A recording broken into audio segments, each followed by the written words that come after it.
And welcome back to the Hot Lap. We are talking our Donington preview. Can Ingram retain the lead of the very coveted BTCC Championship? He's in the lead, not by much though. So this, actually, to be fair, we may as well take a look at it as well. And sad news about Ronan Pearson, but once again, we will get into that in a bit. But here are your points with Tom Ingram on 278, Jake Hill 3 behind on 275, despite winning double the races of Tom Ingram. Ash Sutton only winning one race. Who would have thought that this time back in 2023, that would say a year later he'd only win one race? But he is third in the BTCC Championship. His teammate is fourth on 236, Colin Turkington on 224, Josh Cook on 222, Rob Huff on 162, Dan Raybottom on 158, Tom Chilton on 154, and in 10th is Aaron Taylor-Smith on 152. Now let's have a look at Donington Park itself, shall we? And the main thing I wanted to see is here. If we can just zoom in a tiny bit. Can we do that? No, probably not.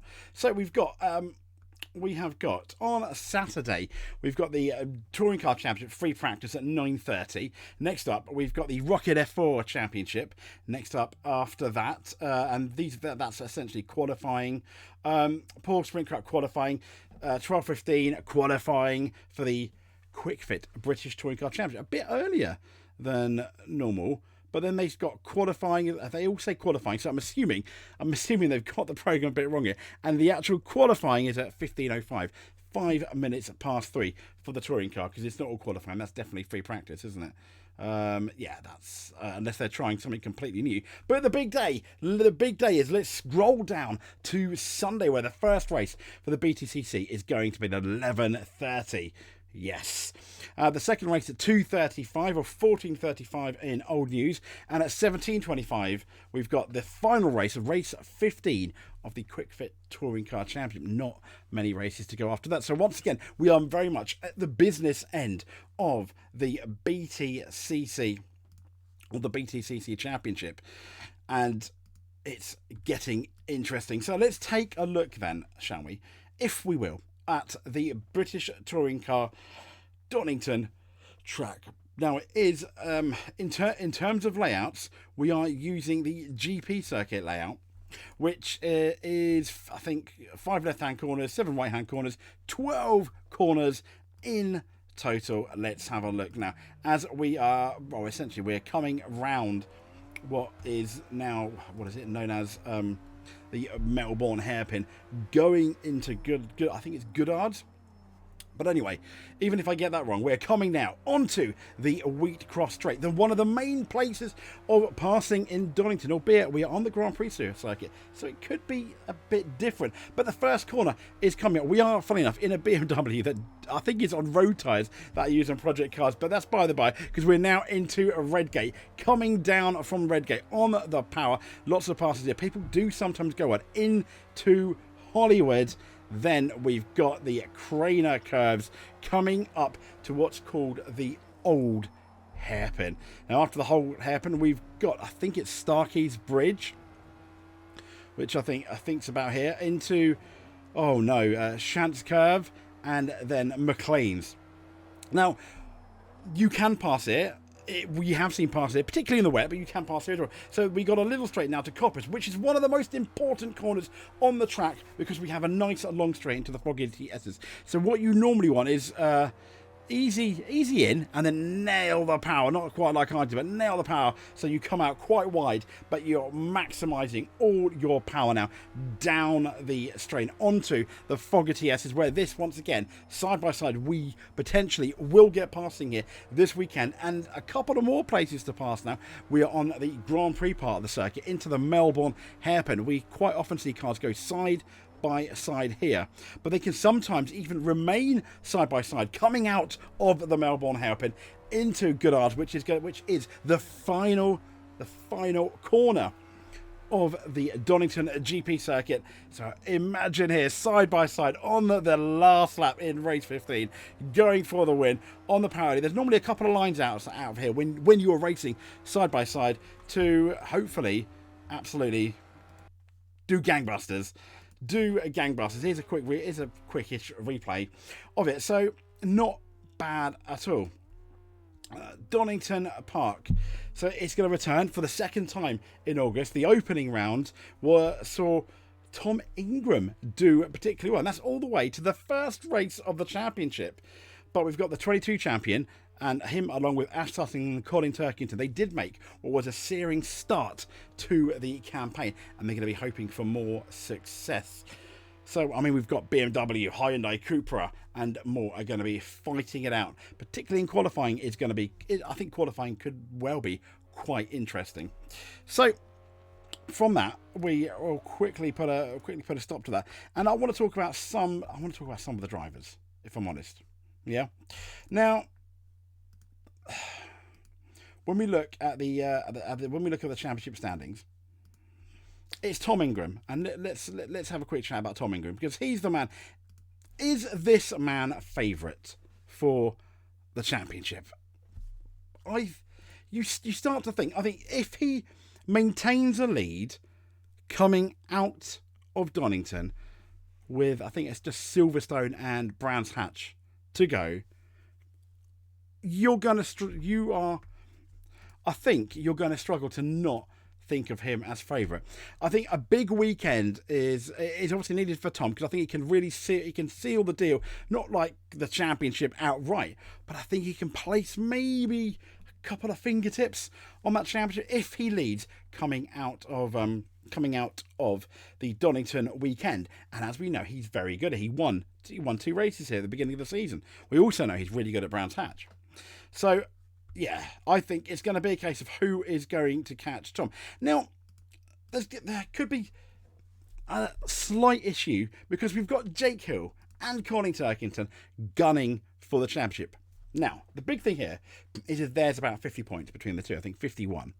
Jake Hill's on 275. Colin Turkington is on 224. What are WSR going to do? Because the issue they're going to have is, Are they gonna imply team orders? If Jake Hill does better than Colin Turkington and opens up that gap, or keeps the gap the same coming out this weekend, surely WSR are going to issue those team orders and go, sorry Colin, obviously sorry Adam Morgan as well. You guys are going to have to help Jake Hill win the title. And can Jake Hill win the title? Absolutely, he can. He will have a couple of teammates, really help at that point, really helping him out. Which and Colin Turkington, he didn't have a bad weekend last time out at Knocker, but I think he needs another good weekend at Knock Hill, at Donington to really cement his title shot. He cannot lose points to either Jake or Tom Ingram. That's an absolute no-no. So let's have a quick talk then about the favourite for the championship, I think for many, Ash Sutton. Now, he's all the way down in third on 258 points.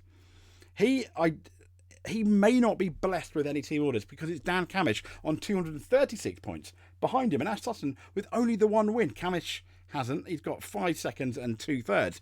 So these two are going to have to be really gunning it out, and everyone here, it's so important now to have a good. I'm saying everyone needs a good weekend, but they absolutely do. What I think one of the guys, other than obviously Dan Camish, who's someone I think I've always said a dark horse for the championship, and I think this year, even if he doesn't win it or challenge for it, it's going to really fulfill him with all that confidence, being so close to Ash Sutton so far this year. One guy who needs, I think, a perfect weekend to have a chance of that championship is this guy right here, Josh Cook. He needs an absolute belter of a weekend. Can he do it? Yeah, we know he's won races. He's won 2 races, which is funny enough double the amount of Ash Sutton. He's also had 2 seconds and 2/3. So hey, consistency, it reigns supreme here. But he needs the best weekends in the top 6. No one outside the top 6, I think, is going to win the title. Rob Huff pushed his way to 7th ahead of Daniel Rowbottom. So yeah. looking good, I think, is Ingram because of his Donington experience last time around. Be interesting to see what Jake Hill does. Never rule out Dash Sutton, but Dan Cavendish may well be giving him a hard time. And it's Colin Turkington on 224 and Josh Cook on 222 that really need to come up with the business. Will they? I don't know. But I do feel it's going to make for really interesting reading. Now, last but not least is this guy here, Ronan Pearson. Let's just see what he's got to say. Hey everybody, I think we're at a timely point where I release something to you personally to explain my current situation, one that's probably quite unexpected for you all to be listening to right now, but that being that I have made the decision to withdraw from the final 3 weekends of the 2024 season. I mean, it's sad really because this guy did get a win, didn't he? He's already had a win, so he is withdrawing. The team has also put out a statement, but I'll let him talk to you a bit more.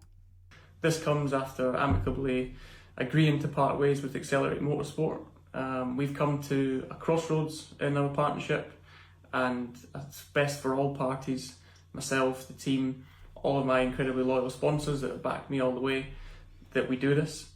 I really have to thank everybody at Accelerate for giving me the breakthrough opportunity into the BTCC last year. We've made some incredible memories along the way. I've met some really good people. There's been a lot of effort put in by a lot of people each weekend to keep things going. There's been a lot of career milestones for me as well, which has created a really strong foundation for myself and my future. I mean, he got that win. Now, let's have a look at the Excel statement here. You probably, I think, can I zoom in a bit? Yeah. Okay, let's have a look, shall we? The Accelerate. Ronan Pearson can today announce the mutual decision to bring an end to his program in the basically the BTCC.